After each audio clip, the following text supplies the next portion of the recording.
బాగుందా? నీకు నచ్చిందా? కావాలా నీకు? ఫ్యాన్ కావాలా? తీసేసుకో, పట్టుకెళ్ళి ఫ్యాన్ తీసేసుకో. దాంట్లోంచి ఫ్యాన్ తీసి నాకు చూపించాలి నువ్వు. ఓకే, ఫ్యాన్ తీసేసి నాకు చూపించాలి. చూపిస్తావా?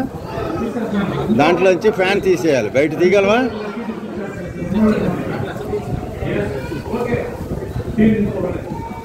దాంట్లోంచి ఫ్యాన్ తీసి నాకు చూపించాలి. ట్రై చేయి, కిందకేసి కొట్టి వస్తుంది.